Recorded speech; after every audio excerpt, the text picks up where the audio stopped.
Check. Welcome to Capital Health Network's long COVID event for primary care providers. My name is Jill O'Donnell. I work across the health pathways team at CHN and also the quality improvement teams. We're really excited to have you all in the room tonight for this event, which is about a topic that's obviously emerging of concern to everyone when we see how many people are actually willing to come out in an evening and attend an event like this. We'll focus on long COVID with a focus on the latest research and practical information on how we can best support our patients in the community that are living with long COVID. I'd first of all like to acknowledge the Ngunnawal people who are the traditional custodians of the land we meet today and pay my respects to their elders, past, present, and emerging. I recognise their ongoing contribution to the region and communities and their connection to land, water, and culture. I also acknowledge and welcome all First Nations people joining us today. So we set up this event following quite a lot of feedback and discussions with various health professionals across the ACT. And as I said, the amazing response we have tonight with the number of people here confirms that it obviously is an area of concern for health professionals. We also know from research that interdisciplinary care is enhanced by us all being in the same room together, and events like this to help us understand and appreciate each other's roles and develop trust in the various health professionals performing them. That's why we're very excited tonight to have the team from the Post-COVID Recovery Clinic at University of Canberra Hospital join us to speak, and I'll introduce our speakers shortly. In case you haven't met us all, they're not all here, but the people downstairs as well, the quality improvement team from CHN are the people who run and organise a lot of the events, including Canal, who's our events lead straight down there, Rachel and Kate that you met at the front door. Tonight we're using Slido, which is the little QR code you keep seeing everywhere, and we pointed out on the way in. This is an app that you can obviously use with the QR code on the back of the chairs, and that helps you to interact with us and for us to find out a bit more about what you want to hear about. You can use that to ask questions. You'll see we've got someone on there already, and make comments. As I said, ask questions and feel free to make suggestions about other future events that you might like. It's a good way of interacting, but we still do the old-fashioned stick your hand up as well. We'll do that as well as we go through. Okay. As far as housekeeping, you've been here for a little while, you've found the food, but the toilets the gents are down this way and the ladies are down just behind that door. You're across the corridor there. And likewise, the fire exits there's obviously a stairway to go down, but you can see there's also a way out to the right, to my left, you're right there. So just to get an understanding, and I think we put it on Slido, can I just have a show of hands? How many patients have you seen in your practice with long COVID symptoms? Has anyone seen none at all? How many of you seen no COVID? Yep. What about between 1 and 10 patients have you had interactions with? And then what about 10 and more? Depending where you work. Yeah. So yeah.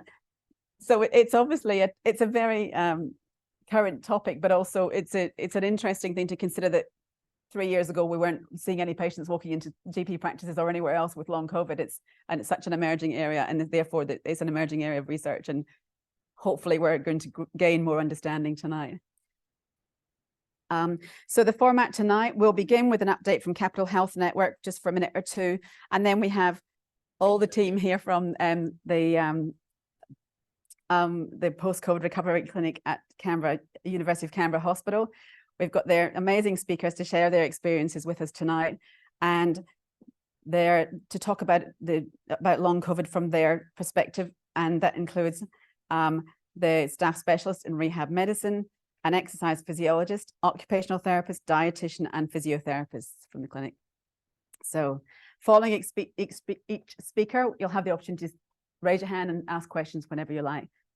And then after the final speaker, we'll have more questions. There'll be some dessert served as well. And you get the chance to keep networking with your people that you're meeting tonight. Okay, so let's get underway. As far as a CHN update, we always like to just give you a couple of points that are pertinent to us at the moment. I mean, obviously, My Medicare is high on our priority list right now. You will have, at this point, we've received limited information from Department of Health. However, we'll keep you informed as news comes in. There was a Department of Health and Aging webinar last week. The recording is available on the website, and also there's an RSCGP webinar on Monday evening, and there will be more to come. So we'll just keep giving you the news as we hear it, but it's quite limited at the moment as far as depth and detail. Health pathways. Can I have a show of hands of anyone? How many people actually use health pathways on a regular basis? So health pathways, for those who don't know, is an point of care platform used by GPs and other health professionals. And it's localized to ACT and Southern New South Wales. We've got stickers over there for people who you can log in with the sort of standard password for all health professionals to use. And we're encouraging everyone to connect with that and actually make use of it. And it has health pathways, as it suggests, for all sorts of conditions, including there are 15 pathways related to COVID, and that covers management and COVID safe practice and where to refer patients and that sort of thing. And the pages are updated fairly quickly with local content as required. So have a look at that if you get the chance. So our first speaker tonight is Dr. Phil Galwin. Dr. Phil Galwin is a staff specialist in rehab medicine and the clinical director of rehab medicine at the University of Canberra Hospital.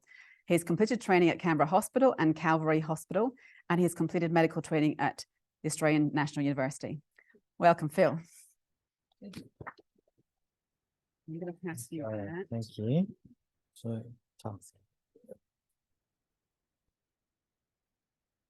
okay, can everyone hear me? Yes. Okay. Great. Hello, everyone. Thank you very much for welcoming us to present tonight. Really appreciate the opportunity. Today, I'm going to be speaking on behalf of some of the medical aspects around long COVID and how that fits into referral pathways. We're also going to be working through and presenting various aspects of what the different allied health team members do as well. So the learning outcomes from my presentation was to identify any red flag conditions, describe the role of symptom contingent pacing in the prevention of post-exertional malaise, but that will be happening through myself and other people through the talk. Outline how to assist patients with breathlessness and vestibular dysfunction. This is actually more of the whole team. Explain interventions to help with brain fog and return to ADLs, and discuss dietary issues. So that's everyone's learning outcomes, not just mine. Okay, so briefly, my section will be talking about medical evaluation. So looking at case definitions, diagnosis, and pathophysiology very, very briefly. So this is going to be a very brief overview. What framework we use for our rehabilitation assessment and management, the purpose of the initial assessment and looking into red flags, and the domains which we're interested in assessing, and then exploring that continuity with primary care. The impact of COVID on our healthcare system has been characterized as having roughly 4 waves. The initial wave was the immediate morbidity and mortality from the acute COVID-19 infection. And what came through for people who were severely affected from this coming through intensive care, and the complications from acute respiratory distress syndrome, critical illness, myopathy, neuropathy, consequences of organ failure, and the severe physical deconditioning and sarcopenia that can result. Often these patients would require a period of intensive rehabilitation to improve and discharge to community. Those who are severely affected, particularly those with quite severe comorbidities leading into it. Following on from that, we noticed the idea was that there will be a second wave of presentations who have delayed presentations of acute disease. People are actively avoiding presenting to the hospital networks or to primary care because they were terrified of acquiring a COVID infection. These are people presenting with complications of sort of advancing cardiac and cerebrovascular disease and advancing respiratory disease. The third wave is the impact of interrupted care on chronic disease. So these are the interruptions with all of the constrained resources that we have, the ability to access community allied health and community nursing, and those sort of presenting with more frequent falls, progressive frailty, and deconditioning. And then downstream of this is as people are slowly coming back to working in aged care, in healthcare settings, people are trying to manage the consequences of that period of trauma, and trying to manage the consequences of mental illness, potentially unemployment, consequences of intimate partner violence, financial and psychosocial stresses around losing work, income, and prospects. Long COVID is fitting into this potentially as a fifth wave now. And that's where we're trying to explore a role for us to step up and do something this time around, noting that there have been similar waves of post-acute viral illnesses in the setting of SARS in 2003 and MERS in 2012, and also in severe influenza infections. In the case of SARS in Hong Kong, it would predominantly affect a lot of healthcare workers, and there was a lot of stigma and isolation that those people would face around their inability to return to work. And it wasn't particularly well recognized at the time. So this is really an opportunity to try and do things better. There are, unfortunately, as we try to identify and roll out practice around this, multiple case definitions and terminologies, and at present there are no clear diagnostic criteria for the condition. What we're essentially working with is case definitions, which are designed to be general, and they're designed as a tool for research. They're less helpful in practical primary care, unfortunately. In general, they work on the lines of a syndrome of persistent symptoms, which is identifiable at around the 3-month mark post the initial infection, with symptoms that last for at least 2 months and cannot be explained by an alternative diagnosis. So that's the Delphi criteria definition from the World Health Organization. That's also employed in several states in Australia, and our clinic as well. The UK NICE criteria suggest dividing this into a period of acute COVID-19, which should be up to 4 weeks, and then a period of potentially symptomatic COVID-19, potentially syndromic COVID-19, which will persist from that 4 to 12 week period. And then anything after that 12-week period, they're in agreement with the WHO about that, but they think that while you're getting towards that window from 4 to 12 weeks is where you really need to be exploring what the alternative possibilities are, but also considering this may actually be something we need to consider in the diagnosis. And that's why they're saying that long COVID as a term applies from that 4-week period on. From our point of view, this is the definition which is fitting more into the National Clinical Evidence Task Force, and that's something that's sort of becoming more general as part of worldwide research. The logic behind this acute 4-week period is that there is this period of viral, knew that was going to happen. There's this period of viral replication, which is thought that will be largely concluded by the time you get to about the 4-week period. There shouldn't really be any replication competent virus in your system by about the 3-week mark. There are case reports of replication competent virus being found much later than that, and also evidence for immunogenic particles of virus lasting in the gastrointestinal tract and respiratory tract as well, which, while not necessarily creating a reservoir of virus, can play havoc as a stimulant for the immune system. But the mechanism underlying it is somewhat tricky. Case control studies is really what we need to inform what the actual prevalence of this condition is. There have been several studies looking at this which have suggested a prevalence of around 5 to 7%. Really interesting data recently from the Iceland DeCODE project, where they actually track a host of pathologic and functional assessment data for the entire population of Iceland on an annual basis. Gives us the opportunity to really look at this in some detail. So assessing on this cognitive psychological testing parameters, their vital signs, BMI, pathology tests, they have an opportunity to assess people who are seropositive for SARS, for SARS-CoV-2 or COVID-19, and then compare them to contemporary seronegative controls, but also historical controls with the same quality of data, people who were around before COVID even existed, and then track the development of those symptoms over time. And what you tend to notice with this, if you look at the blue dots here being the control cases and the red dots here being the cases, that overall the symptom prevalence is slightly higher in the cases than the controls, but there are a lot of these symptoms present in the controls also. So what we're really interested here in, what will help us differentiate this from other general conditions, and what are the things that are present at high frequency in the cases, but at low frequency in the controls. And as you can see at the top, fatigue is a very common symptom for both. Memory disturbances, dyspnea is another key feature for this population as well. Shortness of breath, but another really interesting thing way down the bottom in here is the impaired or disturbed smell. Okay, and that's an interesting feature which we see in the clinic quite a lot from a rehab point of view. And we'll talk a little bit about the implications from a rehab point of view, but that's an interesting, potentially diagnostic signal. But as I said, we're working with case definitions here, and there is a lot of overlap with a lot of other general syndromes as well. The typical symptoms that present are weakness, malaise, fatigue, concentration impairment. There is elements of alopecia areata and hair loss.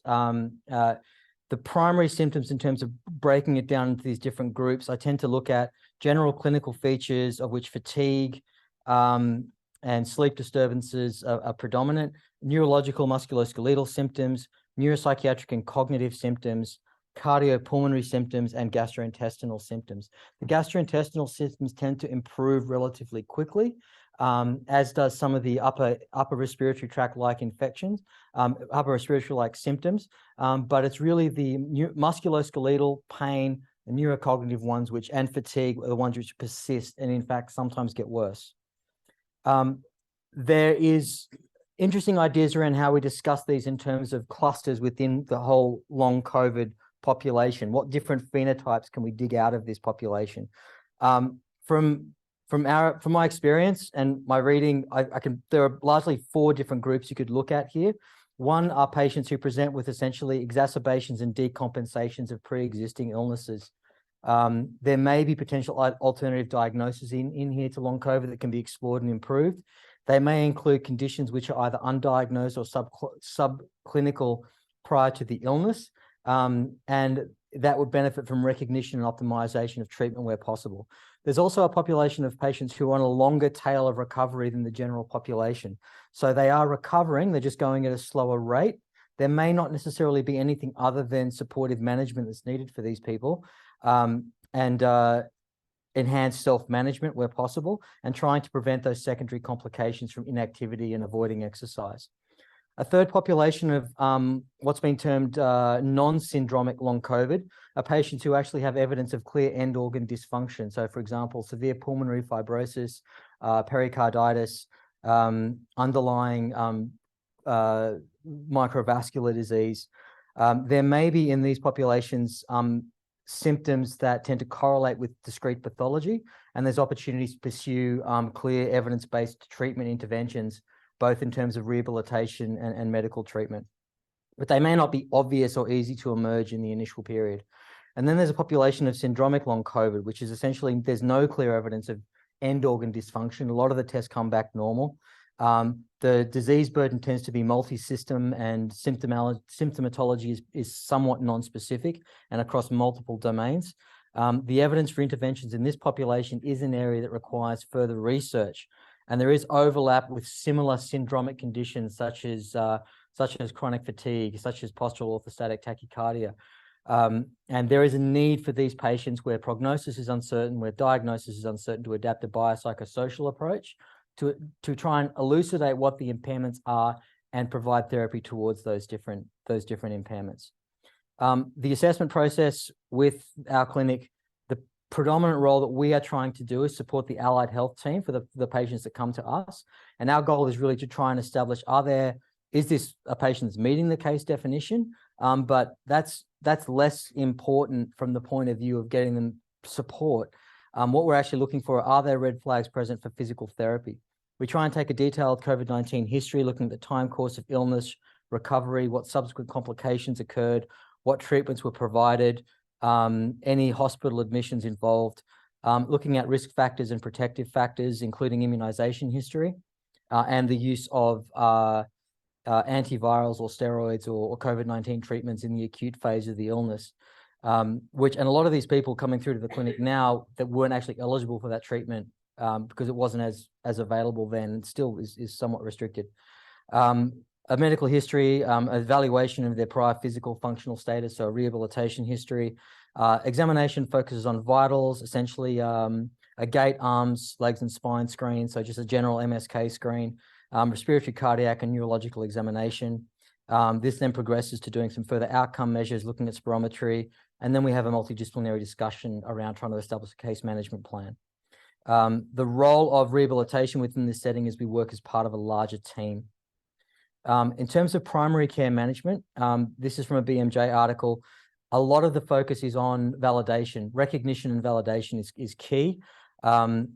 Making the diagnosis is important. It doesn't necessarily have to be at exclusion. You can recognize this might be something that's going on.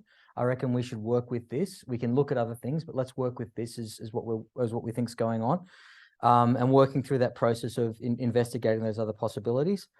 Providing relationship-based care through a continuity of care, making sure that you're conducting a full examination, you're encouraging that self-management pathway, you're actioning those red flag symptoms as they emerge, managing comorbidities, sharing the uncertainties of prognosis, monitoring progress and following it up. And part of that is getting a good baseline of their initial presentation, supporting sickness certification, self-advocacy, and documentation.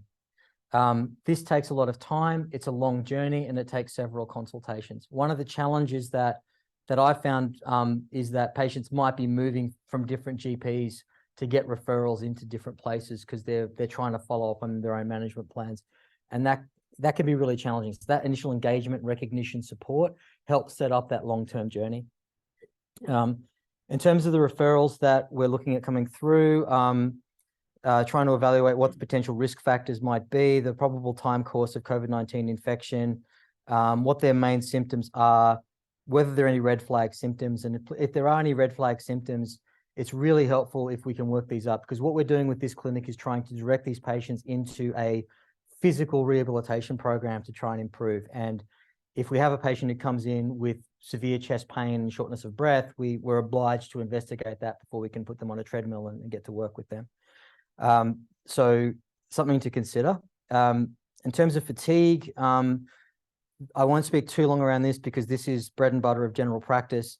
Your management approach towards fatigue shouldn't really be any different in terms of your rational approach to investigations, and considering fatigue, at least in terms of working up some of those alternative possibilities for fatigue. There aren't, unfortunately, any biomarkers that are appropriate for long COVID that I can recommend that would be worth looking into. We're going to speak a little bit about post-exertional symptom exacerbation, which is essentially a sensation of severe exacerbation of symptoms following physical or mental exertion, which often comes into place 1 to 2 days after that exertion occurs. A lot of what we're doing is trying to recognize the potential triggers for this to happen and how to manage flares of activity and manage relapses. There are energy conservation principles, which we'll talk a little bit about: pacing, planning, prioritizing. There's a fourth P, positioning, which we won't talk about. Validating, again, it's all about validation and optimizing contributions from sleep, pain, mood, diet. In terms of pulmonary effects, pulmonary embolism and potential for pulmonary fibrosis is something that we do see in clinic. Patients who are otherwise ambulant, who probably don't score particularly well who score reasonably well on Wells criteria, for example. We do have patients who come to our clinic and desaturating on exertion and wind up getting diagnosed with PE. So again, a red flag to consider if they're desaturating with mobilization. Considering some of those pre-existing pulmonary diseases, asthma, COPD management, and considering what kind of assessments we can put in place for some of those conditions before we actually have to bring them into a setting where we have to put them on a treadmill.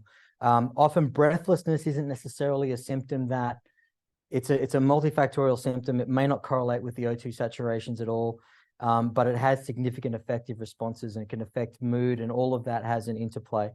And there are several pathways which you look at in the clinic to manage that. In terms of cardiovascular workout, what we're interested in is obviously acute coronary syndrome, pericarditis, and myocarditis, perimyocarditis. The risk of disease, if we're concerned for any of these features, at least a baseline ECG would be helpful. We have patients who present with chronic palpitations, and there is an association with increased risk of arrhythmia with this population as well.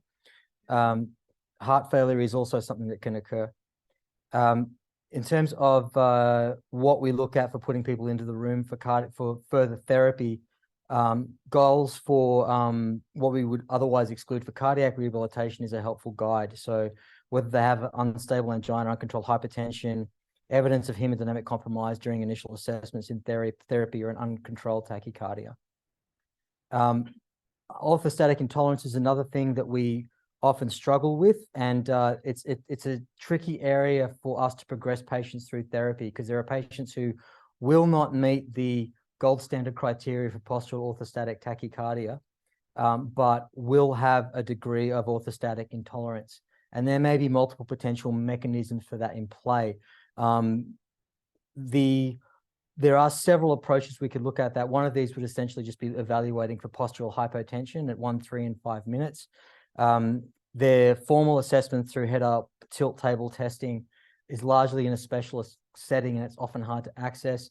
There's been some recent papers validating something called the NASA lean test, which is essentially an assessment of standing tachycardia responses over a 10 to 15 minute period after setting a 2-3 minute baseline of function. Generally speaking, what we're looking for is conservative management principles to manage this. So increased fluid and increased salt intake, sleeping with the head of the bed potentially elevated, compression garments, and initiating and working through recumbent exercise programs.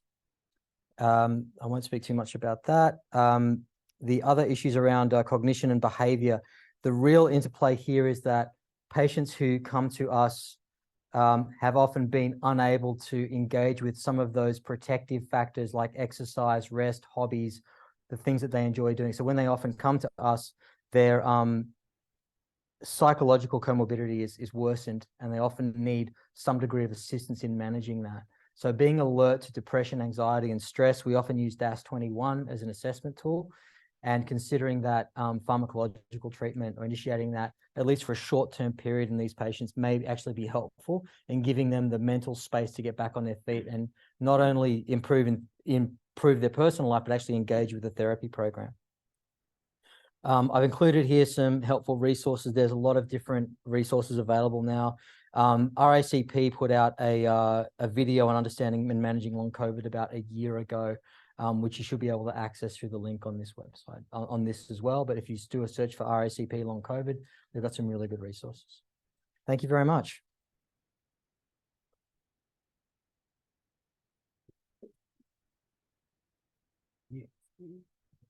Thank you, Phil. Does anyone have any questions as we pass across to the next person, or will we leave them to the end? I'm happy either way. Oh, there's a question. Oh.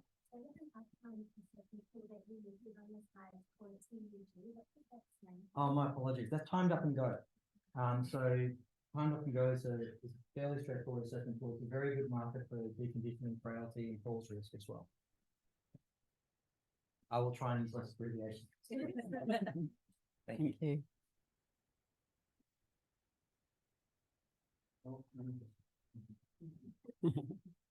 So our next speaker is Mary Johnson. Mary is an accredited exercise physiologist who graduated from the University of Wollongong in 2018. She has experience working in inpatient and outpatient rehab across a variety of pathologies, having worked at Royal Melbourne Hospital and then moving to the University of Canberra Hospital in 2021. Mary has been working at the post-COVID recovery clinic since its inception in 2022. Thanks, Mary. Thank you.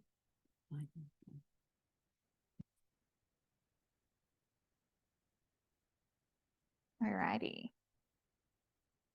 So as Jill said, I have been working in this population for a while. So most of my information, there are some references, but a lot of it is due to kind of our clinical, what we've found over the time. We've had over 200 patients come through that I've seen. So we're going from a lot of clinical practice as well.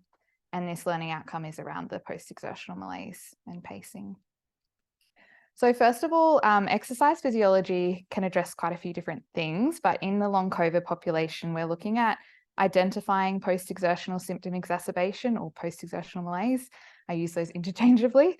Fatigue management and how to pace kind of physical activity and exercise. How to find a baseline of physical activity, and then gradual progression of activity as well. So we start off with our clients. We have a thorough exercise risk screen, which we would do with everybody that comes through any of our clinics. So usually screening for cardiac, respiratory, metabolic, or neurological risk factors to ensure that we're safe for exercise. And then we move into a subjective assessment. So as part of the subjective assessment, we're looking at their exercise history prior to their COVID infection, what they're currently doing in terms of exercise or physical activity, and how they're managing that. If they're having symptoms, what these symptoms are, and whether the symptoms are present during exercise and activity, immediately after, or a couple of days later, and how they're managing those symptoms. So does rest help? Does medication help? Or are they just pushing through? And then because we are a rehab service, we're always looking at the patient. So we're completing SMART goals with them as well, so that we're making sure that our therapy is tailored to their needs. We then move into a bit more of an objective assessment. And at the moment, most of the assessments we're doing is more to determine if there's been progress. So we'll do them pre and post intervention. We are currently, so less so for kind of prescriptive purposes, I guess. We're currently assessing the timed up and go, which is for general mobility, a 10-meter walk test for gait speed, a 30-second sit to stand for their lower limb endurance, a 6-minute walk test to look at their exercise tolerance and cardiovascular fitness, and a grip strength as well for upper limb.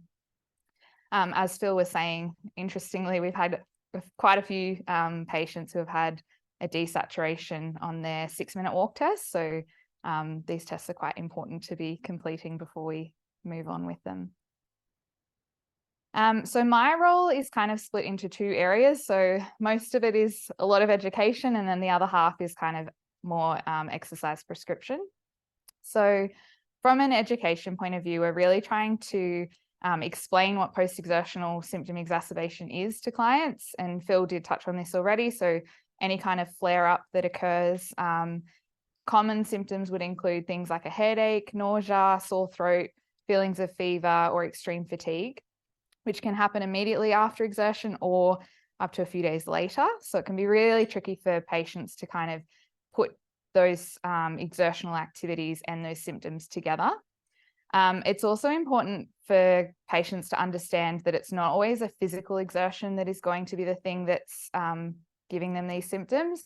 It can be cognitive or social activity, or also emotional responses as well. So if people are highly stressed, that can also really feed into fatigue and post-exertional symptoms. So to help patients determine what kind of symptoms they might be having and what kind of activity they're doing, we will often give people a fatigue diary. This is just a very basic example of a fatigue diary. So along the left-hand side, we've got the days of the week, and then the day is chunked up into kind of 3-hour blocks throughout the day. We'll ask clients to write down their activities that they're doing, summarize it for each 3-hour period, and at the time rate how their fatigue is at that time as well.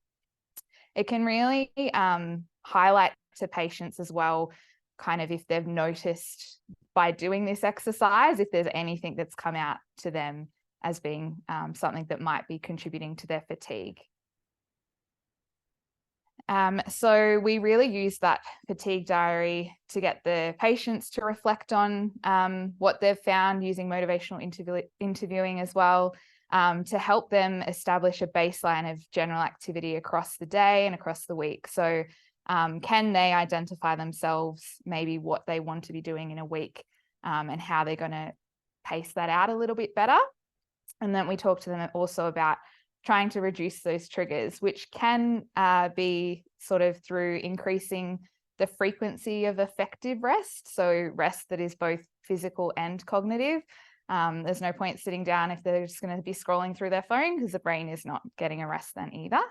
And this idea of having preemptive rest. So we want to get people to hit the brakes before they hit the wall. So really trying to give themselves rest before it's really needed. And so really highlighting, just do not push through those symptoms. They're a warning for a reason, and we want to have rest before that happens. Pacing activity, which Sarah will go into in a bit more detail, and then also reducing the intensity, duration, or frequency of their physical activity or exercise if they are over-exercising. Then we move into the exercise prescription side of things. So we always want to start with what people are already tolerating without symptoms. If they're not tolerating anything, or they're not completing any kind of structured activity, we'll generally start with a submaximal strength program. And this will be sort of 3 days a week of strength exercises, focusing on an RPE of around 4 to 5, so that kind of moderate to stronger effort. We want to choose exercises that are quite functional for people, and we also want to consider their goals, also what equipment they've got available, all of those kinds of things. And then also kind of what exercises are important to them as well. And then as we're going through, if they can kind of do more than 10 to 12 repetitions of an exercise without reaching that 4 to 5 out of 10 for effort, then we need to increase the intensity of the exercise or change the exercise to decrease the volume that they're completing. We also, again, want to really encourage rest, particularly with exercise. So leaving a little bit in the tank. You don't want to fully deplete your battery.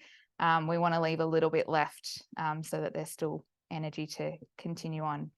The other really important thing that I just wanted to touch on as well is that we're finding aerobic activity or cardiovascular exercise is often more fatiguing or more frequently leads to those increased symptom exacerbations. So it's really a good idea to be cautious about telling people to go for a walk, because although that's quite accessible, it can often lead to a lot more fatigue. So there's actually types of exercise that might be more beneficial for those people. This is just an example of an exercise program that we might give someone. So on the left is a pretty typical program that I would have prescribed to somebody. I think the main points to see is that they're just using functional exercises, large muscle groups. We're working on reconditioning. They're also individualized to the person. So it's not just sort of 3 sets of 10 of each exercise. It's what the client needs it to be. And we can do exercise that doesn't really need much equipment at all, which is helpful.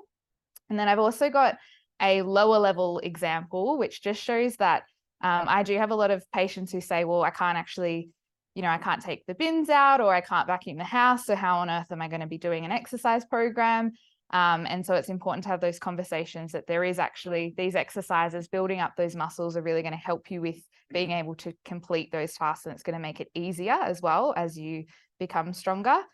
So all of the exercises are always adaptable to what the client needs it to be as well. The main thing that I also do with the exercise prescription is making sure that we're always assessing for signs and symptoms of symptom exacerbation.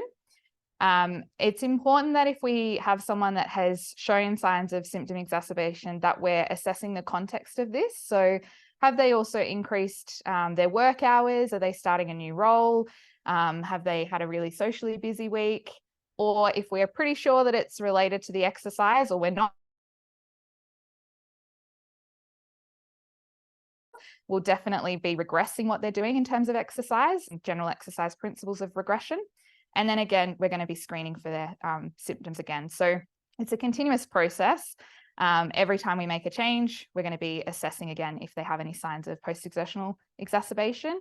And it doesn't have to be a formal assessment. It's just checking in to see how they've been going, if they've had any negative symptoms that have occurred.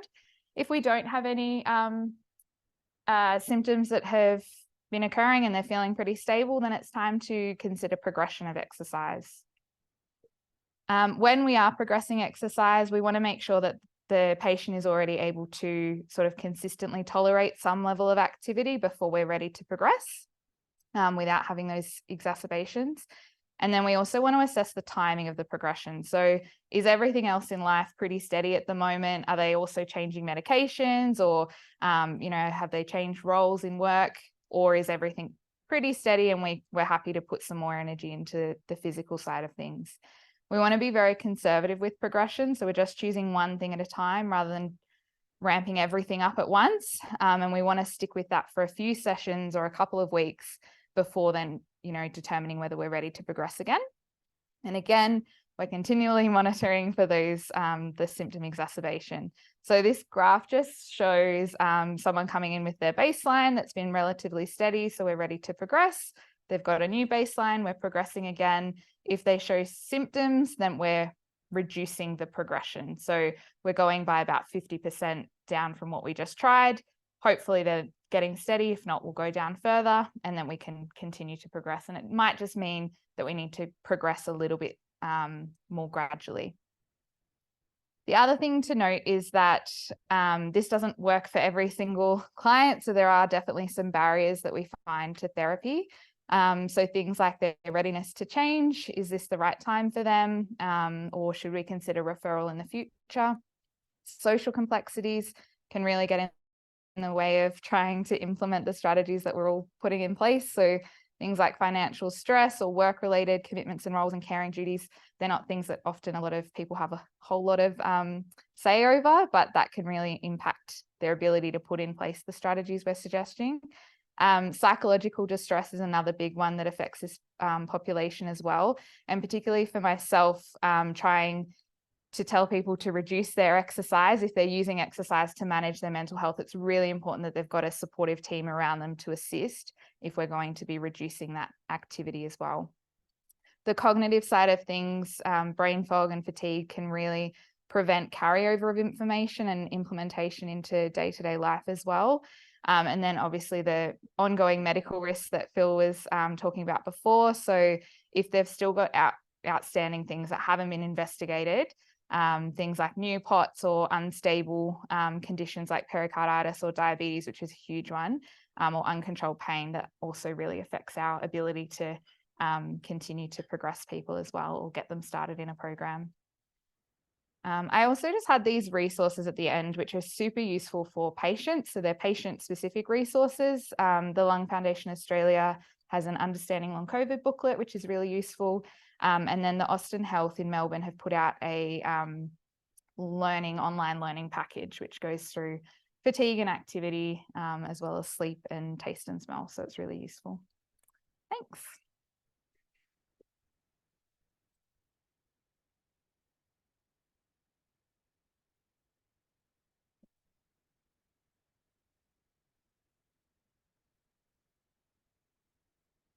Thank you, Mary. So our next speaker tonight is Cassandra Nielsen. Cassandra graduated in 2010 with a graduate entry master's in physiotherapy from University of Sydney. During her time as a physiotherapist, she's worked predominantly at St Vincent's Hospital, Sydney, and the Royal Prince Alfred Hospital, with a particular interest in neurological and rehabilitation physiotherapy. She moved to Canberra region at the start of 2022 when she commenced working at the University of Canberra Hospital in the Brindabella Day and Ambulatory Outpatient Service post-COVID clinic. Welcome, Cassandra.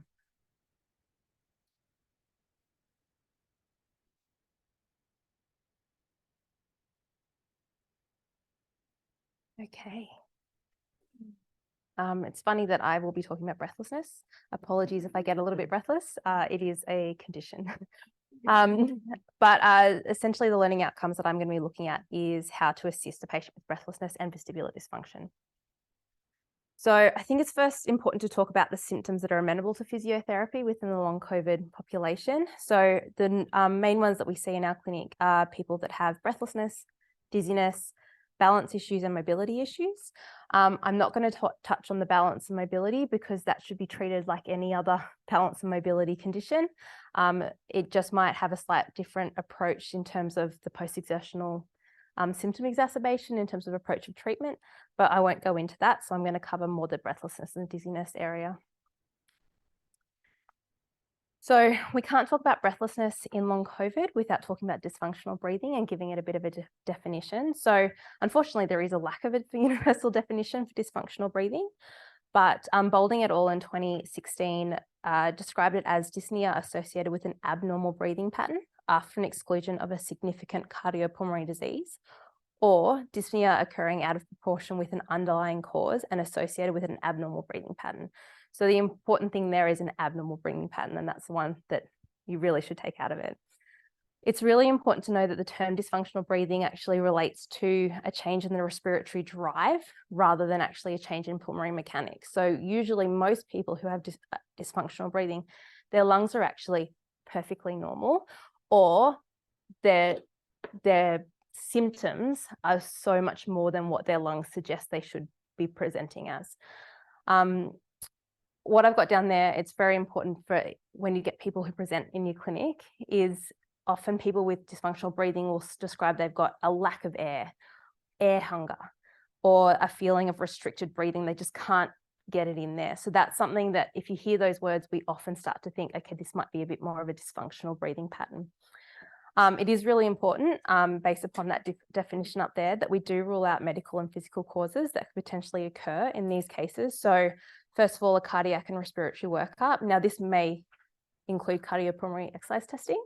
And actually, it is proven that like CPAP can actually show dysfunctional breathing because ventilation is normal, but their dyspnea is ridiculously off the charts.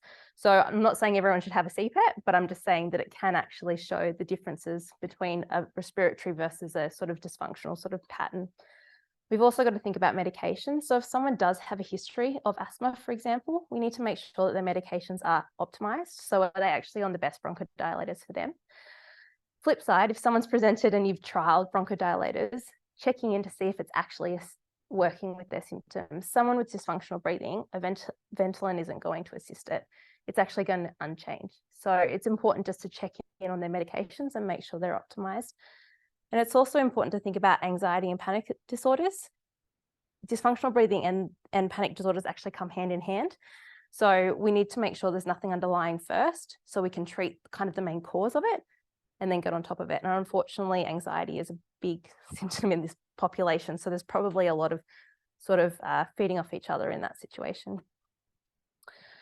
So our assessment within a COVID population within our clinic, we look at breathlessness in terms of subjective, so their onset and their causes, and also whether there's any change with the timing of their medications. Objectively, we assess respiratory, and the main reason we do that is because a lot of people come in and haven't had any pulmonary assessments. So we need to make sure there are actually no underlying pulmonary issues that we need to send off for further testing.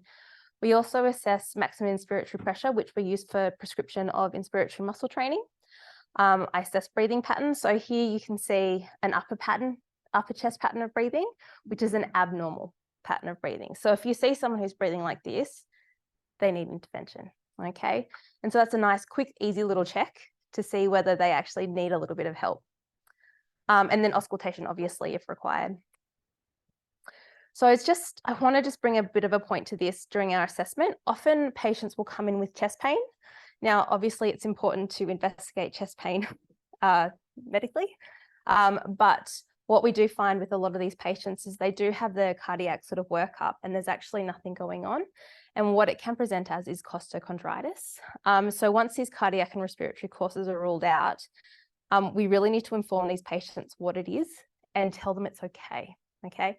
So the pain isn't okay, but we need to tell them how to appropriately manage it, because a lot of the time they actually will not do the exercises prescribed by an EP. They will not do anything because they're fearful of this pain that comes on at random times.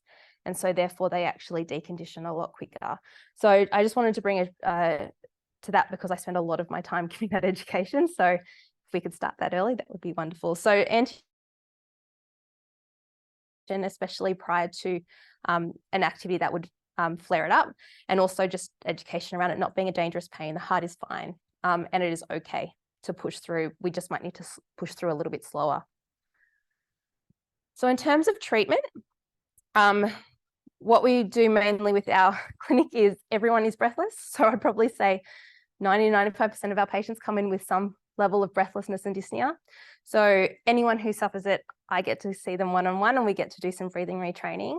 So first of all, we like to look at their diaphragmatic breathing. So that's the first part of education we give. So in this picture here, we give them a visualization of inflating your air like a balloon. Balloons are really narrow up the top. All of the air goes down the bottom. So when you take a big, deep breath in, think about expanding the belly and the ribs and kind of opening up and wide that way. It's usually a good visualization that gets them out of the upper chest and down into the diaphragm. A lot of these people actually have just not recruited their diaphragm in a really long time. Why? It's a good question, but I'm not here to fix that one. But diaphragmatic breathing is the most important thing that we can teach. The next thing that we like to talk about is actually managing breathlessness in the moment.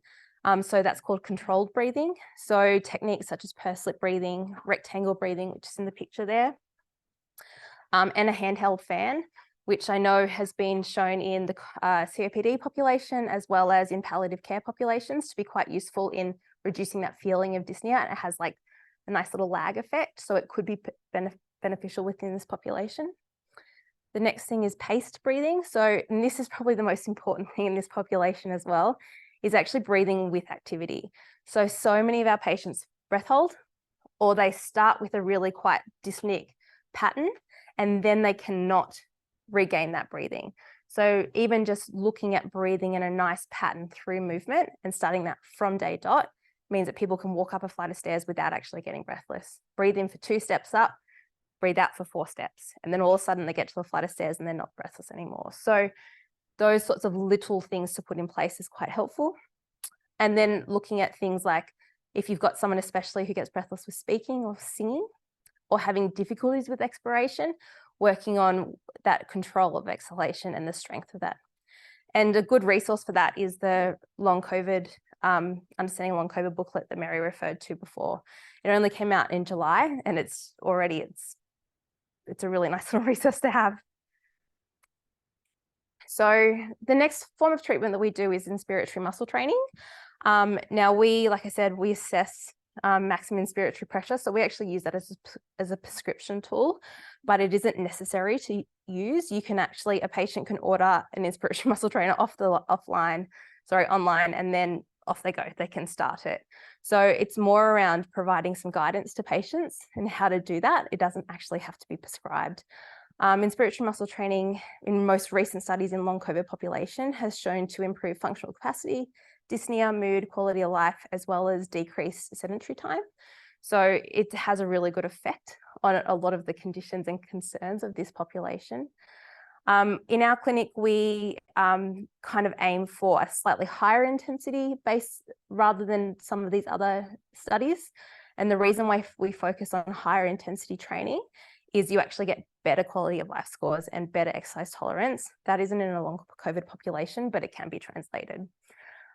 Essentially, in a primary practice space, someone could order an inspiratory muscle trainer online, and we would just be aiming to be able to complete 6 breaths.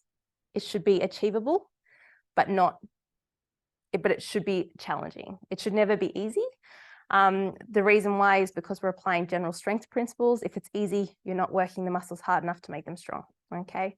So that's why it's good. You also can do it with minimal follow-up. So we prescribe it, check in at about the halfway mark, and then if they have no questions, we don't follow up except for discharge from our service. But if they continue to use it afterwards, it's not something that needs the regular check. And also treatment for dysfunctional breathing. So through dysfunctional breathing, I've seen in the 200, 250 patients that have come through our clinic, and probably about 4 or 5 of them.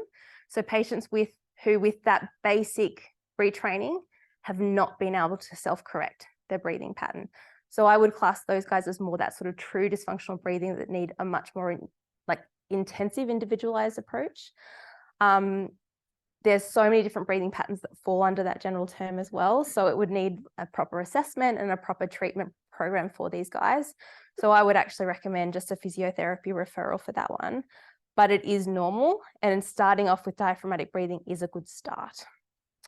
And just some resources for sort of the classification of that is this Boulding paper, as well as there's a Physiopedia Plus breathing module, which was very, very useful. So just to go into dizziness. So like dizziness in other conditions and other situations, dizziness is very multifactorial. It can be many different causes, and they can all interplay with each other. The ones that we see most regularly in the long COVID population are exertion and fatigue-related dizziness, vestibular causes, people who have dizziness with breathlessness, and that tends to fall into more your hyperventilation syndrome, which is a form of dysfunctional breathing. And also something to bring to, and I know Phil touched on the autonomic nervous system, but dysautonomia and issues with the orthostatic intolerance, which can then play on that symptom of dizziness. Unfortunately, they're very difficult to differentiate, and it's important to rule out cardiac and medical causes. And the reason why I bring that up is more to do with the autonomic nervous system, because physio, while we can provide education, we can't treat. That is much more of a medical treatment. So determining whether there is an autonomic cause to that is really important.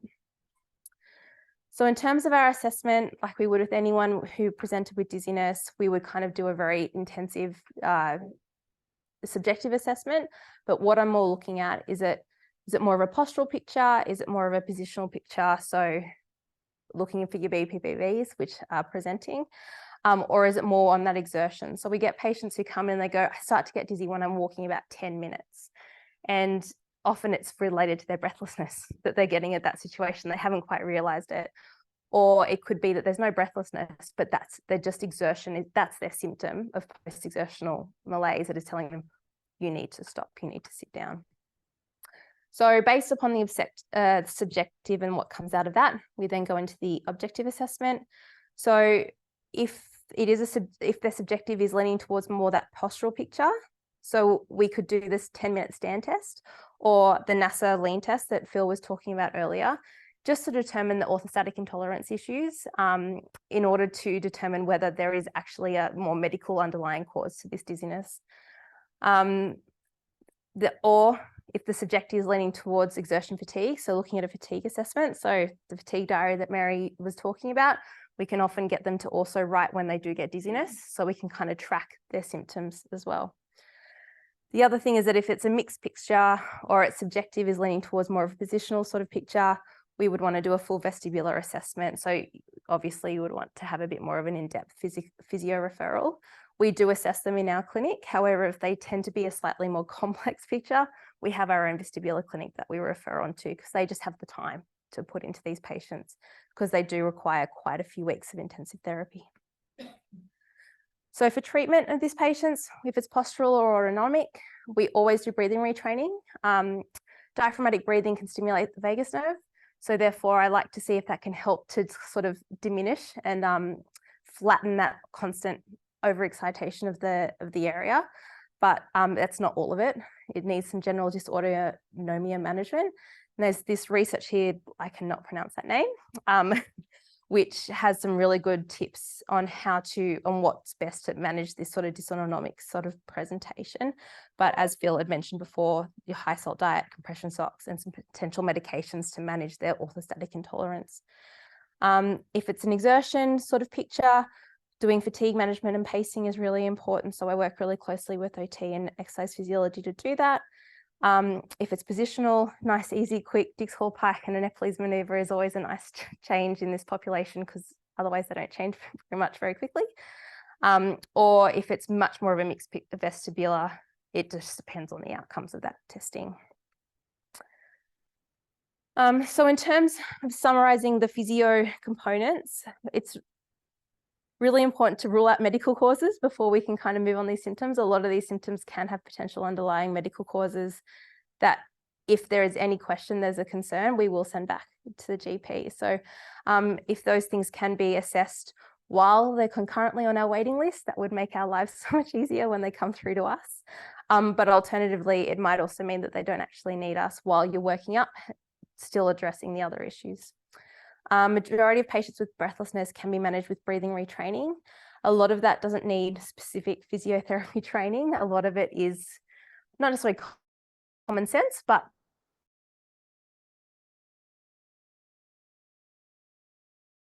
implemented by patients with some resources and self-implement. But if their breathing pattern not correcting, then a physiotherapy referral. The other one is functional vestibular assessments are warranted if all causes of dizziness are ruled out. And pathways, we have a vestibular clinic over at UCH that you can just refer to through the Brindabella Day Rehab Service. But there is the Canberra Dizziness Clinic as well, where they have an ENT and a physiotherapist who could do those assessments. Resources. And those are my resources. All good. Thank you.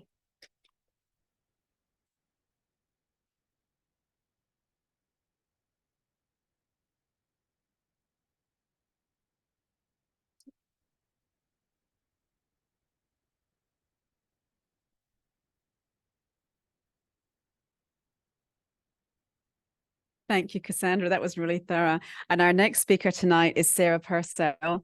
Sarah graduated with a Bachelor in Occupational Therapy in 2017 from University of Queensland.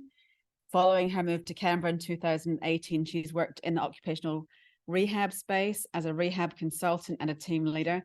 Sarah also has experience working in the acute medical wards at Calvary, community care within the Canberra Health Service and currently within the rehab at home, post-COVID recovery clinics at the University of Canberra Hospital. Welcome, Sarah.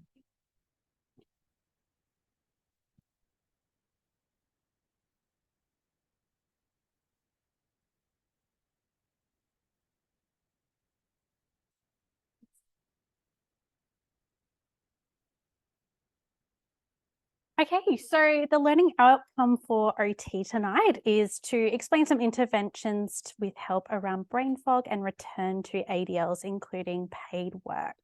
I am going to touch on fatigue as well, as that's probably one of the big ones that we look at the clinic.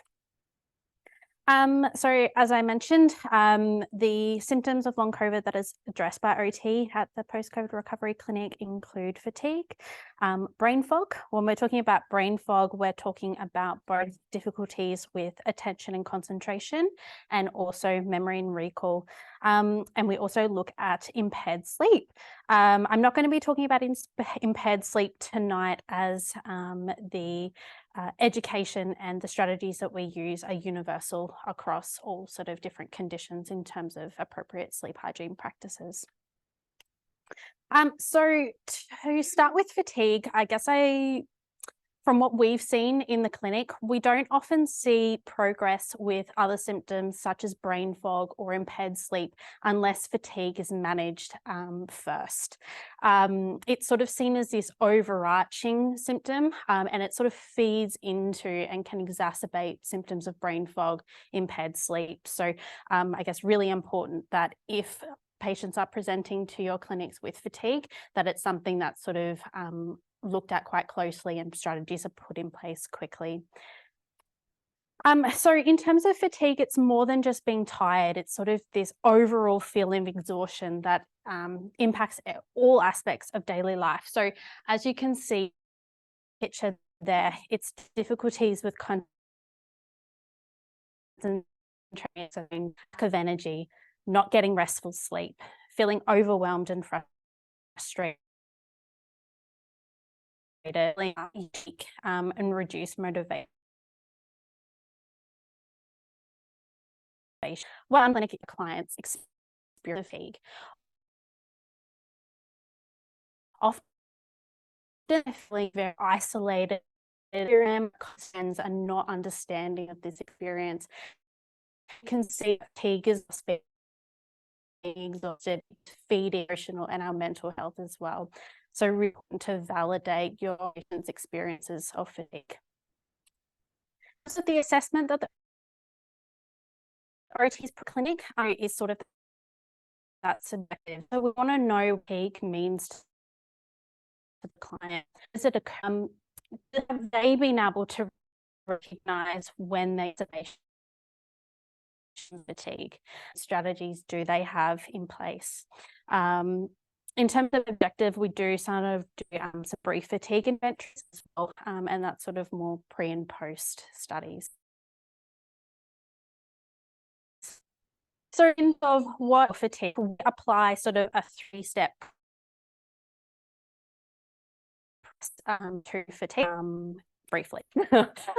Step 1, and what I advise is maybe most important, as maybe the most important with fatigue management, is trying to identify triple for 10 times. Clients will say to me that they think that it's, all physical, that it's work. But there's actually 3 main triggers for our fatigue. So we might feel physically tired. It could be thinking, and there can be that emotional fatigue as well. Oftentimes patients are experiencing, as you can see in this image, sort of a culmination of all of them throughout the day. But there's going to be one that is the most prevalent and is the main cause for this fatigue exacerbation. So it's about understanding and being able to support patients to understand which of the 3 is their is the one that is leading to that crash or to that exacerbation of fatigue, so that we can target that. For example, if they think it's physical, we're using strategies to approach physical fatigue, but it's actually mental fatigue that's causing their crash, we're not going to see a change in their symptoms. So the second one is identifying whether the person is in a boom-bust cycle. So this is something that I would say we see in pretty much all the patients that we see in the clinic. They're in this cycle of boom and bust. And if we don't break this cycle of boom bust, we are not going to achieve any improvement in their fatigue. So boom and bust is a process of when a person pushes their body and their mind to a point where they become completely exhausted during or after activities. It's a cycle where the effects may not be completely after a certain activity. So they might think that their fatigue is related to the walk that they went on 5 minutes ago, but it could be in relation to the grocery shopping that they did 2 days ago. So this cycle is all about they have a good day. As a result of feeling good, they do more. As a result of going beyond their means, they feel worse and they have a bad day or this crash where they can't get out of bed, they can't go to work, they can't have a shower. So they do less, they rest, they take a step back. As a result of doing that, they feel better. And so the cycle continues. As Mary touched on before, we want to get them to a point where when they're in this boom and bust cycle, they're like a car and there's a brick wall and they are just going, full speed ahead. They're not taking in their surroundings. They're not monitoring how they're feeling throughout the day, and they're just going until they hit the wall and they crash. And what we want to do is to support them to get to a place where they're taking it slow. They're assessing how they're feeling throughout the day, and they're making changes to ensure that they have enough battery to last them through the day. They're avoiding that wall, and it allows them to continue on into the next day. And how do we do that? We do that through the 3 Ps. There is a 4th positional, but the main ones are pace, prioritize, and plan. So pacing is all about breaking activities up into smaller tasks and spreading them throughout the day. So I know you have minimal time with your patients, but it might just be explaining to them, instead of, doing all of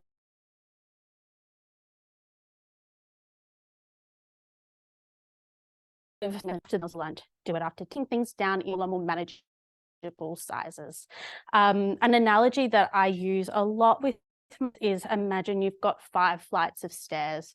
If you go and do all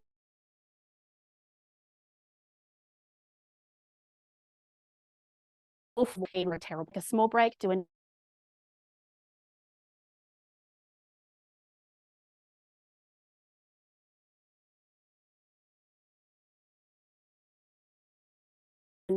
need time. Another really important part of pace is rest. We will rest. So we don't want them sort of just the end of the day. We want them doing all rest breaks throughout the day, so that they get up and have a shower and have a 5 activities.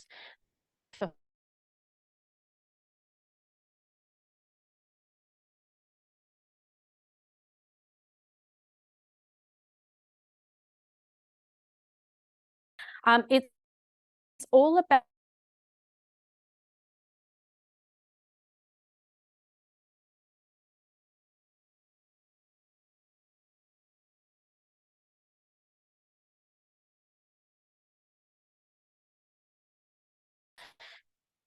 can you prioritize with, could you,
So how can you further support brain fog? So this diagram here shows in order for us to have the optimal level of arousal to attend to information, and as we know, we need to be able to attend to something in order to use it in our working memory. You can see that the factors that impact on that is fatigue. So like I said, if fatigue is not managed, it's going to impact on their ability to attend and recall information. And also if they have that emotional component, so if they're increased stress, the increased panic, it is going to make it harder for them to attend. So if you are noticing that, your patients, might be showing signs of anxiety and depression, fatigue is not controlled, we have to address things first. If those are not managed and if those are not controlled, we're not going to have that optimal level of arousal to attend, and we're not going to see improvements in brain fog. So we really need to make sure that all of those other factors are considered as part of sort of holistic care. I thought I would just talk a little bit about return to work. A lot of the, I guess, questions that patients have is they don't know how to structure a return. We're not a return, again, in case it might help. So considerations for a graduated return to work. So hours and days. We want a slow and steady approach. As we've spoken about tonight, if they're trying to go full speed ahead, they're going to hit that wall. They now have a new baseline of what the amount of activity that they're able to do a day. It might have been up here before, but long COVID has sort of brought it back a bit. And we now need to structure around this new baseline if we can get back up here. Once, in terms of considering to increase, we want to try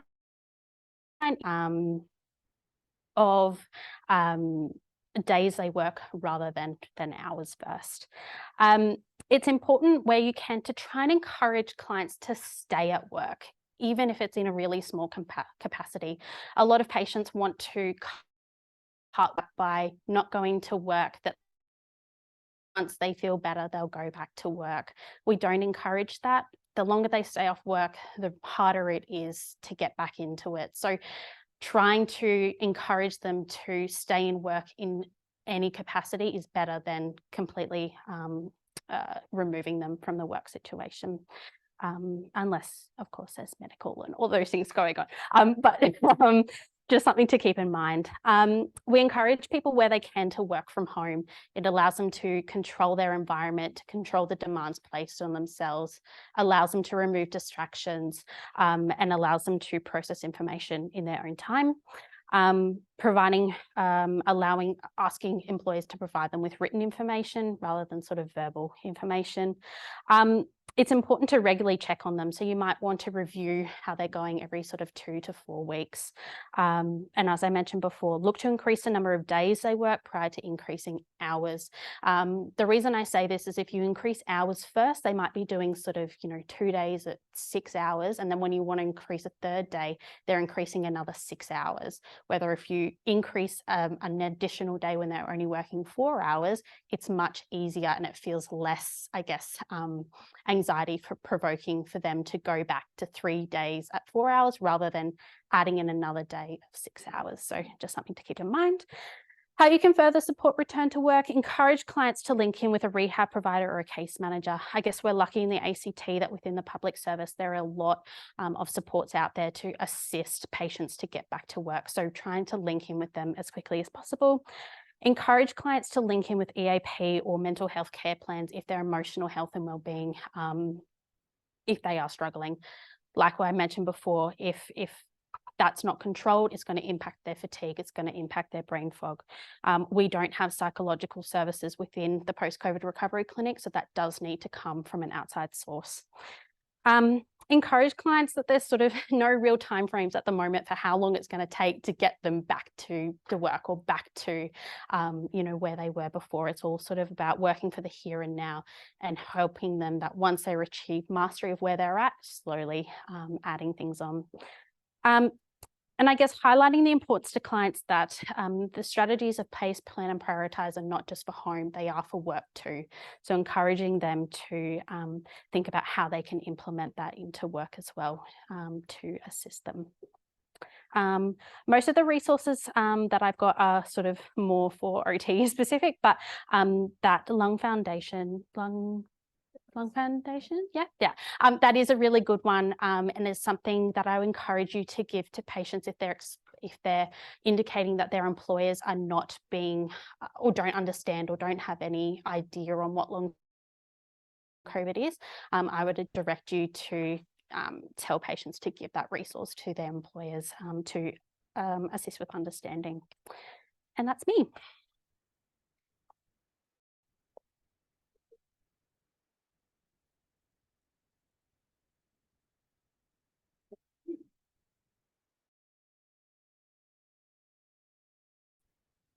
Thank you very much, Sarah. Our next speaker tonight is Iris. Iris Wen is an accredited practicing dietitian who graduated from the University of Canberra in 2015. Health centres, facilities around Canberra.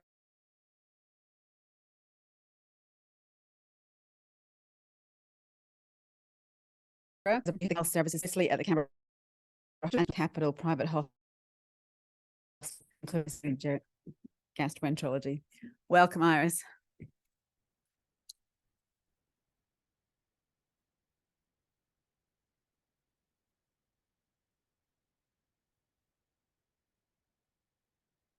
Thank you, Jill, for that intro. So I just wanted to know a couple of weeks ago. So I'm still needing my notes.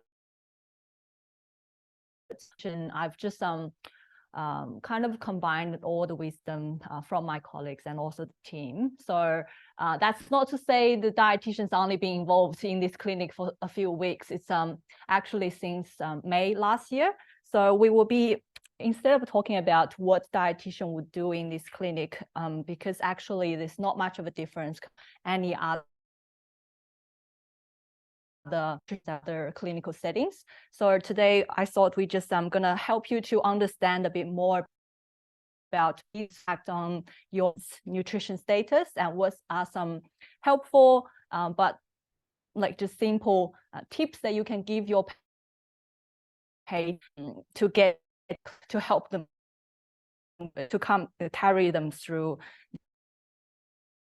this, and also a little bit on the research dietitian within this area, and also finally just to help you understand, because within Canberra Health Services there are definitely a lot of dietitian services available, so not everyone with long COVID need to come and see me in the clinic, but while they are journeying along with our team, I'm definitely happy to see them, but just to get your understanding about if they have any other conditions better suitable for other available services, do consider them.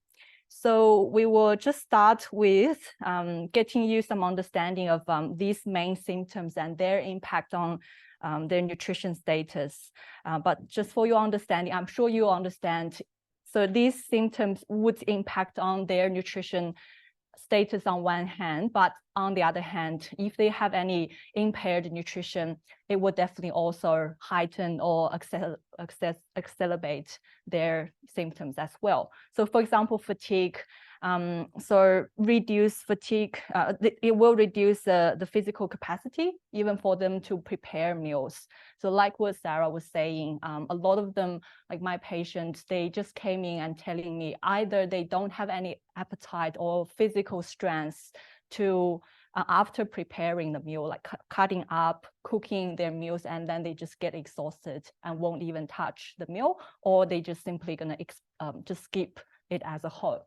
So, and also brain fog, it will impair their even capacity to do a 7-day or even 2 days meal plan. So that's for your consideration as well. Mainly these patients will last minute when they're going to this boom and bust cycle, when they feel really exhausted, the only choice they will go is just fast food and quick and easy snacks with high fat and high sugar. Yeah. And taste and smell loss also will impair their appetite and definitely quality of life. So previously, a lot of them, if they consider themselves as foodies, and now they don't want to go socialize, having meals with their friends because they just don't enjoy eating anymore. GI symptoms, changed bowel habits, nausea, vomiting, those are definitely impact on their eating. And any other factors, for example, like their social capacity, situations, their mental status, they will all impact on their food security and even build up some disordered eating habits as well. So this table is just to give you some ideas. If you identified your patient with diagnosed with long COVID and presented with these symptoms, some simple tips that you can just educate or remind your patient with. So I guess a lot of the fit plan and people, we really recommend patients to eat regular meals rather than eat when you feel hungry. So eat by the clock would be a strategy, and break it down into small to say one thing, the large portion anymore, and they just wouldn't be capable of consuming go. And bring forward into detail, because I already mentioned taste and smell change is one very helpful course that we not recommend our patient, and it's really short, just a 15-minute course from cells, talk about how they can retrain their smell. So using some like oil to do that regularly. And actually we got quite, so there will be a link as well. Other things like food intolerance and allergies, I'm sure you are all aware, to start with some testing, either blood tests, scopes, or biopsy. And hospital for you to refer to as well. So if they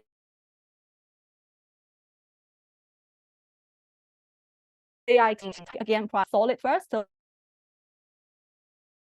our patient to on their plate. Basically protein. So these three components to prioritize them first, and they probably need to just separate the fluid 1 or 2 hours between and after the meals, because fluid does take space. So try to prioritize the solid first, more frequent meals. Nausea, vomiting, I'm sure on top of prescribing with some antiemetics, helpful would be food, drinks that has room temperature or even cooler food to cope with nausea and vomiting, and also ginger products, ginger ale, dry ginger, and ginger like lollies, things like that. And for other GI symptoms like bloating, flatulence, constipation, diarrhea, again, do some workup first to make sure we rule out the IBDs and other even malignant conditions. And then if they still, just for symptom treatment, bloating, we can just advise the patient to see whether you need to consider avoiding some chewing gum, fizzy drink, excessive amount of sugar, or smoking. Constipation, making sure that you remind them to drink plenty of water. And also on the other hand, if it's diarrhea, probably need to just look through any other regular stimulants like alcohol, how many cups of coffee, tea they are drinking every day, and also fatty, spicy food. That might be a common stimulant as well. Here will be just a little bit touch on what are some current common, sorry, not common, current evidence that we found in terms of role of dietitian within this area. Unfortunately, we actually don't have much of a specific nutrition management of post-COVID at the moment. So a lot of strategies that we are using is symptom management as well. So, but what we do know is, based on this evidence and research, is adequate nutrition is essential to inflammation and immune regulation, cognition, reducing symptoms of mental health and gut health, and also recovery related to deconditioning, sarcopenia, and malnutrition. So these areas are the ones that we really are focusing on. And also, at the moment, evidence is showing we don't actually recommending any specific nutrition supplement. So a lot of our consultation is focusing on building up that routine and pattern of regularity on eating and quality of the core nutrition on their meal plate. And in terms of how do we achieve this adequate nutrition, we do recommend so like what we are doing here in our clinic, a multidisciplinary team, including dietitian, to be involved, to set up really simple, achievable goals to mainly for patient-driven. Yeah, so again, it's a lot of self-management strategies. So if patient, because a lot of patients would have an expectation of coming for us to provide like a magic diet or some sort of meal plan. That's not what we are doing. So again, like what Sarah is mentioning, a lot of time is we pacing and journeying with them, providing them with strategy, need to take it on board and make changes. But also at the same time, we do also provide counseling and sympathy and empathy, just to make sure the patient understand, especially even with GI symptoms post-COVID, it can fluctuate. Just need to understand this would be a new condition that we are building on to support them with strategies.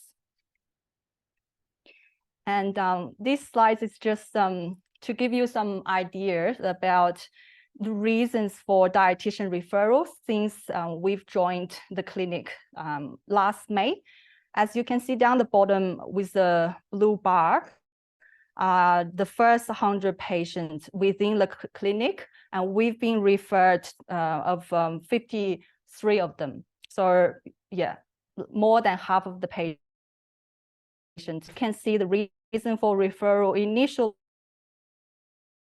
fatigue, GI, then passing that 100 mark, it's to fatigue, weight gain, and GI and taste and yeah. So this might be because we are changing our screening criteria as well as no just campaign. With malnutrition plan, because of all the symptoms and the presentation difference, we can see now it's more weight gain as a due support with.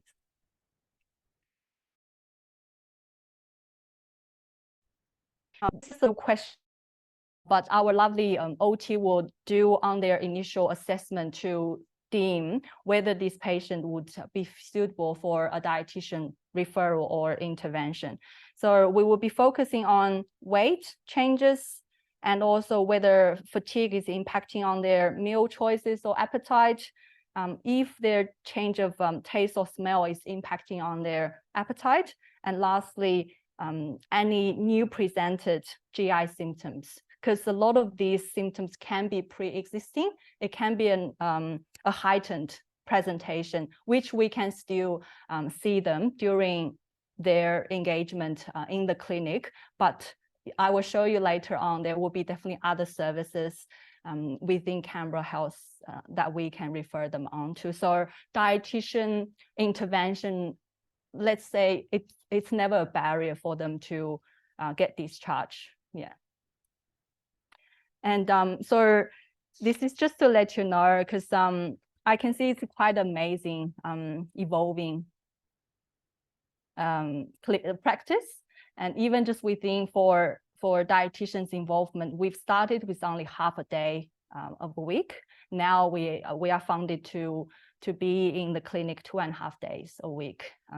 So majority of time we will spend on one-on-one consultations, so looking through their nutritional status and check on and make sure we make agreement basically on their nutritional goals, and help the client to really break it down into details about, for example, how many days a week we're going to aim for to have healthier, convenient meals rather than doing takeaways or having just some like chocolate at nighttime.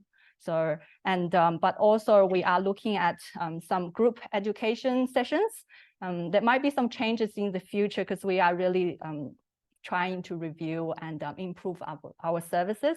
But mainly at the moment, the services, the sessions is focusing on, again, just some general information on what is a healthy plate look like, and also how to get those convenient options for this healthy plate. So for example, a lot of patients, they would understand your plate should make up of carb, protein, and vegetables, but they just can't think of ideas of how to get quick and easy options.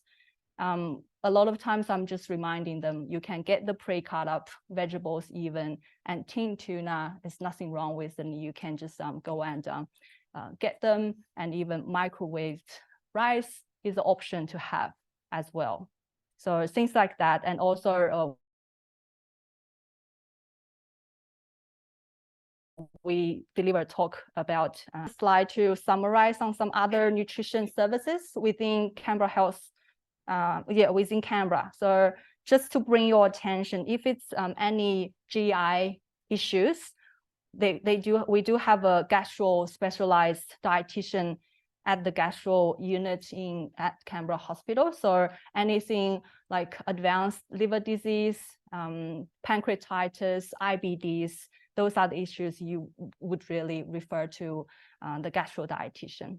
Otherwise, we can see them and then we will just redirect them to these services.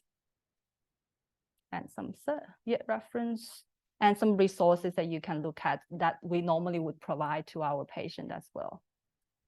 Thank you.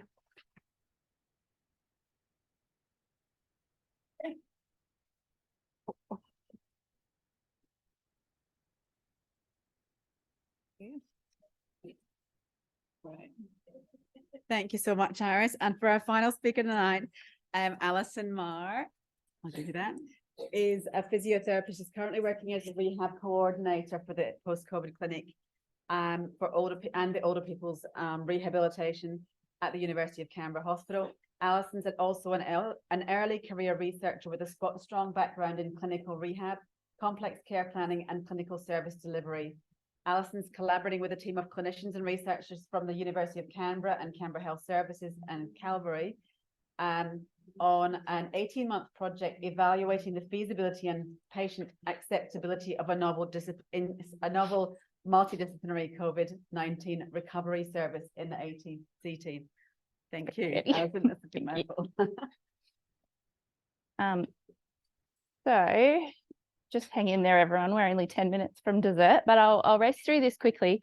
I guess what I can bring to the table here is a little bit of the bigger picture around what it's like to plan and provide care for people experiencing long COVID. What we know, as Phil alluded to at the beginning, that it is really challenging for people navigating new onset post-viral illness in a system that's not really designed for them. Often they have to navigate multiple care providers. It's disheartening. We know that 30% of people still experience persistent symptoms at 12 months. So people navigating this journey will be on that journey for 12 months or more. They might interact with our clinic for a 12-week period, but they're going to be managing these symptoms in the chronic phase. So it could take 12 months or more, and that becomes quite complex, and it affects all domains of their life.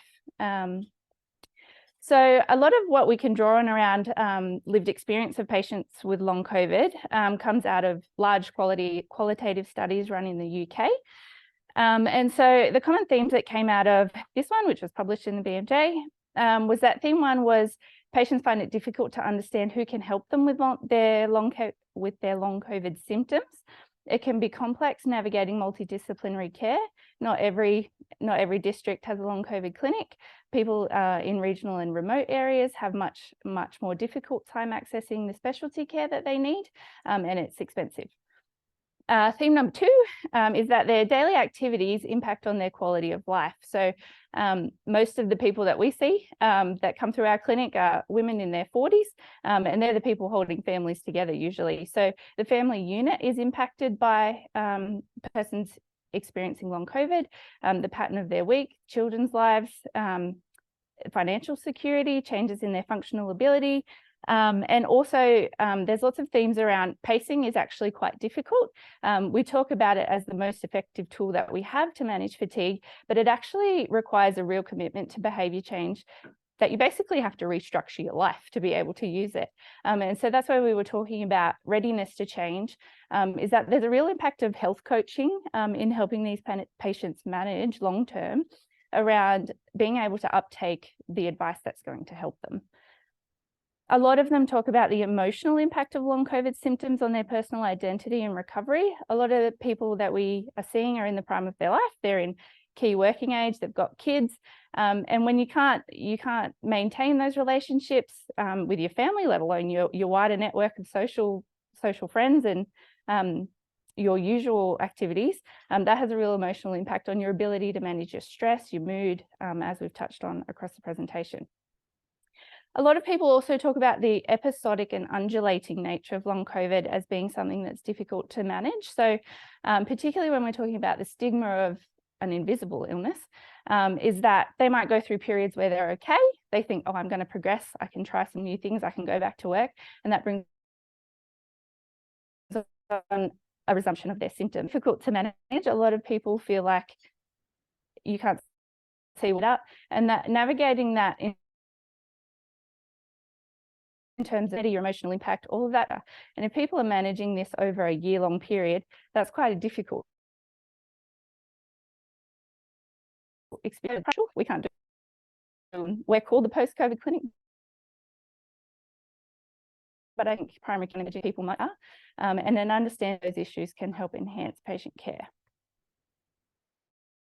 Parliamentary inquiry on COVID and repeated COVID infections was in April 2020, a very lengthy report called Shadow, and it's a cracking read if you've got 2 weeks. But I do recommend it's good.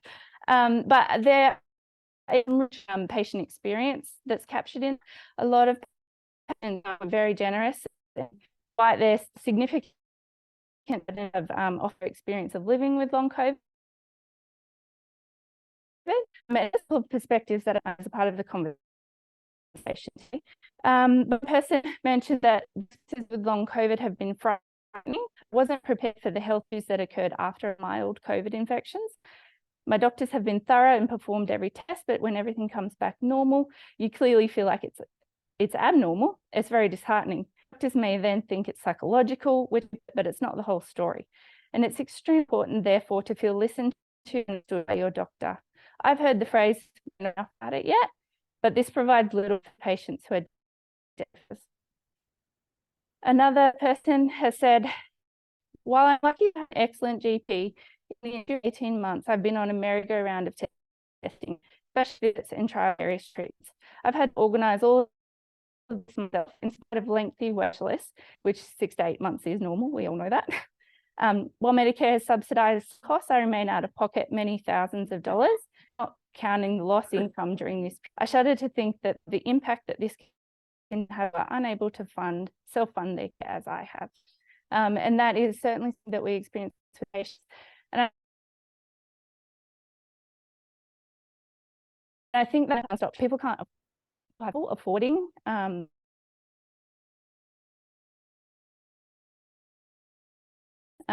they do have their own problems in that often we're dealing with lengthy waiting lists, there's bottlenecks to access specialist care. But it is something to consider. And if we do think about it as we're coaching these people through a 12-month period, potentially we can prioritise, we can exclude the red flags first, and then start some of the simpler treatments spread that cost out over a 12-month period. In terms of monitoring symptom burden over a 12-month period, things like patient-reported outcome measures are really useful. There is a lot of recall bias. Often by the time the patient gets to the clinic, they're not sure what they want to talk about first. So a really extensive symptom screen like the COVID-19 Yorkshire Rehabilitation Screening Tool can help us to assess and monitor over time the symptom burden the patients are experiencing. It's recommended to be completed at baseline 3 months, 6 months, and 12 months. So it gives you an idea over time which symptoms are progressing and how. That can also double as a screening tool for which allied health disciplines you might like to consider in terms of referral on, but it also has really quite thorough red flag screening built in. So that's quite useful. Something you can get them to complete in the waiting room, or you can send to them ahead of time to bring with them on their next visit. So I just wanted to highlight again, so this is from the Understanding Long COVID booklet, which we've harped on about, but it is really good. And so the patient obviously is in the middle here. And then around them, they could be navigating really complex care, accessing multiple specialists. And so generally I would recommend screening for red flags first, referring to those specialists first. If they're on a waiting list, that's really helpful by the time they get into a rehab clinic. Then we know what we're working with. The Agency for Clinical Innovation are using a slightly different model of care to what we're using, but this is a really good diagram that highlights the progression around when to refer to what type of service. So they call stage 0 is self-management. So they might be people with a lower symptom burden, or their symptoms are, they're able to manage them themselves. They've got good behaviours in terms of self-managing their symptoms. They don't have any red flags. They're safe to progress with just a bit of advice. Then we're looking at stage 1, which is kind of where they're walking in the door to primary care. And that's where we start the screening and early referral. Stage 2 is when we're looking at referring into the community-based allied health services. So that might be private providers. If it's just a single discipline, it might be community care pathways, which are run out of the community health centres. And then stage 3, where we're looking at we're getting into quite severe or complex symptom patterns, then that's when we're looking at a role for a multidisciplinary specialised care like what we're providing. So by no means are we the only people that can treat post-COVID. We all, as a community of practice, have a role to play. And spreading that referral pattern out as well does help with managing very long wait lists. So it is useful to think about it on a continuum and around where's the most useful entry point for my patient, what do they need, how do I get them the right care at the right time. So as a part of the clinic, we've been monitoring across the first 100 patients their symptom screening on the modified Yorkshire scale. And I've just chosen three of the symptoms today to discuss because it's useful. This is really local data. These are probably some of you treated these people. But in terms of breathing and describing breathlessness at rest, 12 out of 62 respondents identified a new onset respiratory impairment that was affecting their daily life or worse. So when considered clinically in a rehab context, this level of breathlessness would indicate a need for both physiotherapy and exercise physiology. And those needs would be best met probably either private practice or the community health centres. If we're looking at fatigue, we have from here, so 35 out of the 62 described fatigue as being a severe problem that affects all aspects of daily life. It's life disturbing. So that's obviously quite severe. It's going to impact every domain of their life. And if we're looking at that, that's where that early symptom management and behaviour coaching has real value in terms of preventing post-exertional symptom exacerbation and that spiral of deconditioning and reduced participation in activities of daily living. In terms of cognition, out of 62 respondents identified a new onset change to their concentration that was affecting all aspects of daily life or life disturbing. So obviously this indicates a referral for occupational therapy in the first instance, but we may need to consider further referral onto more specialised.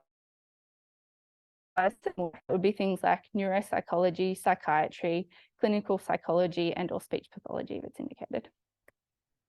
in terms of referral pathways, in terms of navigating specialist medical assessment, which as we've identified is essential for excluding red flags, there's private providers out there that are, as we all get more experience, are becoming more skilled in managing long COVID. There's outpatient medical clinics at CHS, so health pathways that we had a plug for before, that's got all of our pathways listed on there as well. There are interstate telehealth clinics that are providing consultations to people over the phone. So you may have heard of one called Clinic 19. They're quite thorough. That's a GP-led clinic that can be useful. And then if we're getting into quite specialized things like managing POTS or autonomic dysfunction, then there are some clinics out of Adelaide that are running research trials around specialist symptom screening and monitoring. So there are all things to consider. A lot of it does depend on what resources your patient can access, but there are the publicly funded ones as well, including us. So for single discipline allied health input, there is community care. So that would be via a community health intake referral or health pathways. There's primary care allied health providers that are funded privately. And then you could also consider, we do have a number of people that have contracted COVID at work and therefore have a work cover claim. And so that care can be funded through there. Often what we'll do is have an initial consultation with their allied health team that are working through work cover, and then just discuss our recommendations for treatment. And then once that clinician has a bit more confidence, they can usually manage just fine. And then there's tertiary clinics like ourselves, which is a named referral to our good friend Phil Gorwin via health pathways. Thank you. Yeah.